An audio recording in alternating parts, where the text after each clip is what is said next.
तो एक मशहूर शायर हैं, मैं उनके कुछ लाइनों से आगाज़ करना चाहूँगा कि वो बेवकूफ़ बना लेता है मैं हैरान हूँ, जिसे बहाना भी आता न था बनाना दोस्त। वो बेवकूफ़ बना लेता है मैं हैरान हूँ, जिसे बहाना भी आता न था बनाना दोस्त। हमारे साथ कम सहाने नहीं गुजरे, तुम हमारे बाद हमारे भी दिन मनाना दोस्त।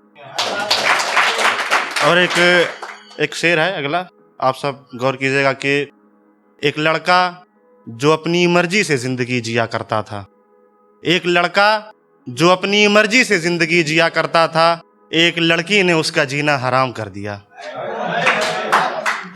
और एक और है कि इस चेहरे पे हंसी तब ही लौटेगी जब तू प्यार से मेरे बगल बैठेगी।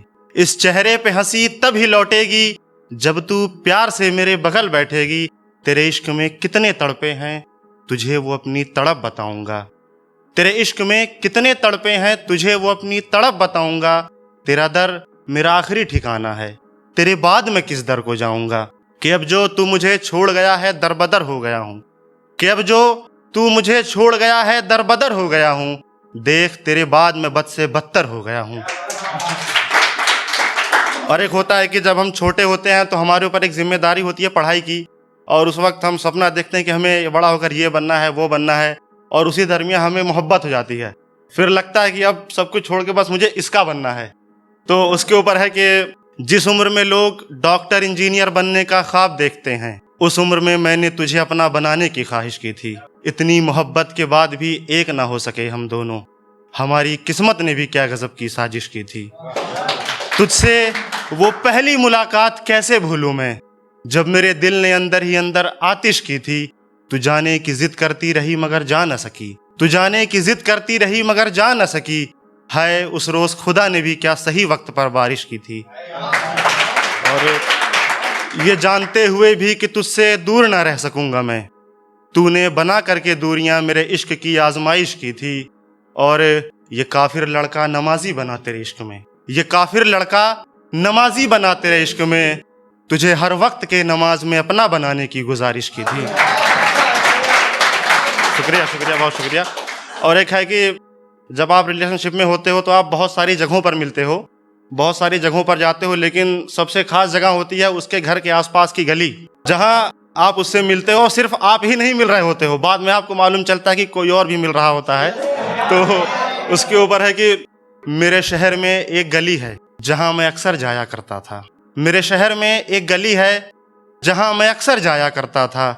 दरवाजे पे खड़ा वो मेरे इंतजार में और मुझसे मिलने आया करता था।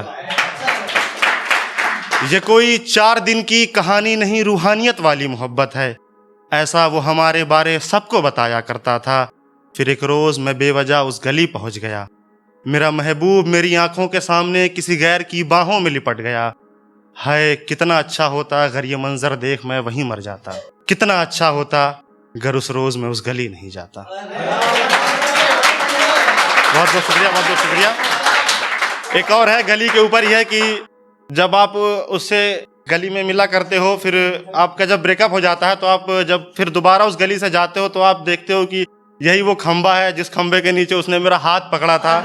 और फिर होता है कि जब आपको चीज़ें हर्ट करने लगती फिर आप वो गली भी छोड़ देते हो कि नहीं अब हम दूसरी जगह से जाएंगे।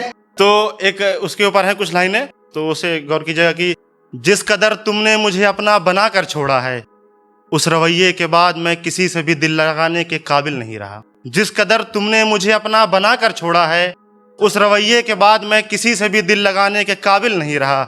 और जिस गली में छुप छुप कर मिला करते थे हम दोनों, तेरे बाद मैं उस गली को मुंह दिखाने के काबिल नहीं रहा। बहुत बहुत शुक्रिया, बहुत बहुत शुक्रिया, बहुत बहुत शुक्रिया। और एक आखिरी है कि जब दो अलग अलग मजहब के लोग मोहब्बत करते हैं, सब कुछ सही चल रहा होता है, मगर फिर कुछ टाइम बाद ये होता है कि सामने वाले की तरफ से एक स्टेप होता है कि अब जो है हमें अलग हो जाना चाहिए। तो उसके ऊपर लिखा है कि वो मेरी ज़मीं और मैं उसका आसमान था, सारे गम हंस कर सहती वो, उसकी ज़िंदगी का मैं कीमती मुस्कान था।